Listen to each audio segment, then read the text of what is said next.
Dok čekamo da krastavci, paprika, rajčice i sve povrtnice, naše presadnice budu spremne za izlazak van, idemo im napraviti sustav zalijevanja koji ćemo od ovih jeftinih materijala napraviti u pravi jedan oblik zalijevanja koji se zove inače oje.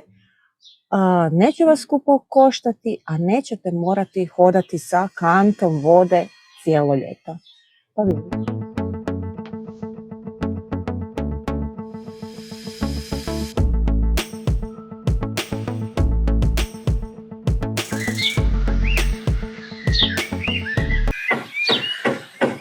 Unaprijed vam se ispričavam na malo buke koje ćete čuti, građevinski radovi su u susjedstvu, ali moj sustav zalijevanja ne može čekati. Oja sustav se bazira na terakoti koja je porozna i koja kapilarno ispušta vodu. Može se raditi na dva načina. Jedan način je da uzmete jedno neškodljivo silikonsko ljepivo, na primjer ono za akvarije, i zalijepite ovu ovdje stranicu i spojite dvije terakota tegle i tada ćete imati svoj sustav zalijevanja. Zalijevat će se kroz jednu rupu, a ova druga rupa se zapuni sa plutenim čepom. Ja ću se odlučiti za jednostavniju verziju bez lijepljenja, a to je znači terakota tegla i tanjurić. A sad ću vam pokazati kako to jednostavno i napraviti. Evo, znači radim svoju oju. Treba mi terakota tegla, treba mi podložak i pluteni čep. Pluteni čep znači stavljamo da bi začepili ovu rupu dolje.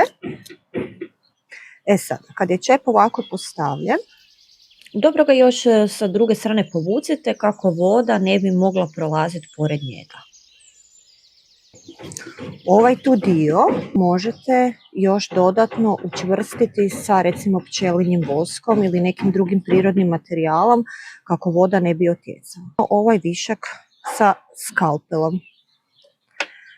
Sad ja si za to moram staviti naočale, inače bi si odrezala prst i moguće bi ovaj video bio gledan iz sasvim drugih razloga.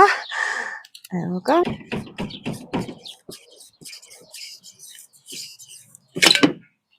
Opa, ovo je bilo iznenadno. Evo ga, još ću ga malo utisnuti s ove strane, ali nikud on ne ide.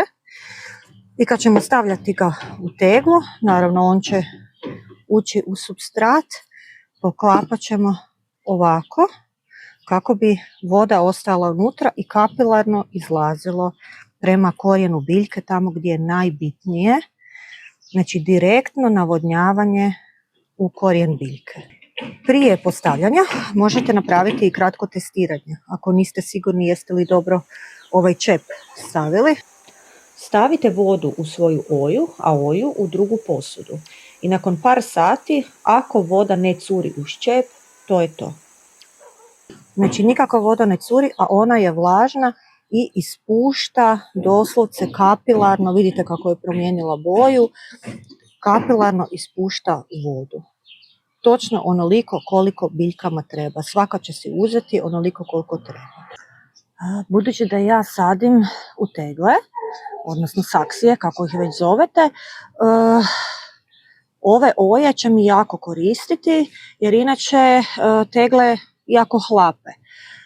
Tako da biljke koje će biti okolo će primati dovoljnu količinu vode iz same ove oje. Želim da mi oja bude malo iznad visine zemlje kako bi ju mogla puniti i poklopiti. Zato nisam niti supstrat napunila do kraja, niti stavila biljke. Evo, otprilike ću staviti negdje na sredinu. Ovdje okolo će ići presadnice mog povrća, a oja će biti ta koja će ih zalijevati. Evo, možemo je istestirati prije nego što stavim presadnice. To će biti za koji dan. Znači punimo ju.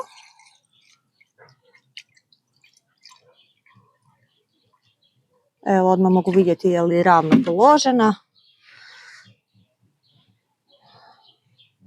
Znači ovo će mi biti dovoljno mjesta za korijenje koje će se ispreplesti oko oje kako bi moje presadnice bile zdrave. Stavit ćemo i tanjurić gore. Znači da nam ne upada smeće, da se ne skupljaju komarci. I gore na to ide nekakav lijepi kamenčić. Evo samo malo. Evo ga. Koji će to sve držati na mjestu. Ja sada idem po presadnice.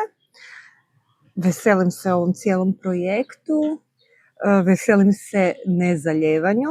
Zaboravila sam vam spomenuti. Oje se pune kad količina vode padne manje od pola. Tako da uvijek imate par dana vremena prije nego što ona prođe kroz terakotu u zemlju.